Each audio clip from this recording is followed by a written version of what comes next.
Hello again. We're so used these days to seeing the police prancing around at gay pride marches that we sometimes forget how very different things were within living memory. We tend to forget too that public demonstrations of Christian faith were by no means uncommon for police officers once upon a time in this country. I want to talk about a day in London in 1971, a little over 50 years ago. On September the 25th that year, a large public demonstration of Christian faith had been organised in London to protest against pornography and what was seen as moral degeneracy. Mary Whitehouse helped organise it. Cliff Richard was there. Malcolm Muggeridge, I don't know if anyone remembers him. Lord Longford, of course. All-star cast, really, of the Christian right. Many thousands of people attended that rally, and then they marched to Hyde Park. There were counter-demonstrations by the Gay Liberation Front, who felt threatened because some of the speakers said that homosexuality was not such a good thing. This book was published a few years ago, and it was written by the guy who was largely behind the Festival of Light. I was there that day, and I remember the events which he describes vividly. After they left Trafalgar Square, the crowd marched behind a man pulling a large cross. He was an American evangelist called the Reverend Arthur Blessed. At Hyde Park there were more speeches, and the meeting ended with everybody saying the Lord's Prayer together. Listen what is said of this in this book. They marched to Hyde Park, where about 90,000 people gathered for a Jesus festival. It ended with the Lord's Prayer, when everyone fell to their knees, including policemen who took off their helmets. This is perfectly true. I saw it with my own eyes. During the Black Lives Matter disturbances, of course, police officers in London were kneeling before menacing rioters. But in those days they knelt before the Lord and they didn't mind who saw it. Just imagine, nurses have been sacked in this country in recent years for wearing a cross.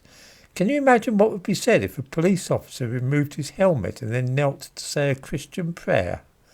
There'd be the devil to pay. I'm sure he'd lose his job. It gets better though. The thumbnail to this video shows police that day arresting what looked like a couple of women. They are not. They are men dressed up as women in protest at what Mary Whitehouse was saying about pornography, homosexuality and so on. The police did not hesitate to arrest them as soon as they were seen. Believe it or not, men dressing in women's clothes was then, in public this is, it was then, probably still is, against the law. It was classified as insulting behaviour likely to cause a breach of the peace in public. That is what those men in the picture were charged with, and they were both convicted.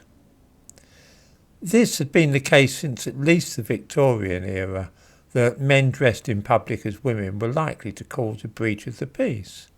Picture the scene today if a police officer saw a man wearing women's clothes and arrested him on the spot.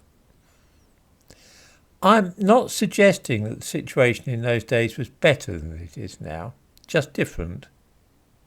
Speaking for myself, I don't care if a man wishes to dress up as a woman, but I can see why it was once thought better to indulge this kind of thing in the privacy of your own home rather than in public. One thing I do know is that the police 50 years ago were less afraid of showing themselves to be in charge, and they were seen all over the place, rather than just catching a flinting glimpse of a policeman as a car sped by. In those days they were in the street and you saw a lot of them. This certainly had the effect of making the streets safer for ordinary law-abiding people, and it did act to prevent certain types of behaviour.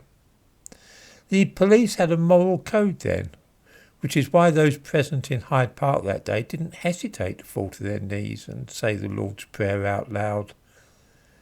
They were, at that time, the protectors of the helpless and especially keen on looking after women and children. I cannot resist reading out another extract, this time from a letter which was circulated 50 years ago, warning of what might happen if people did not take a stand.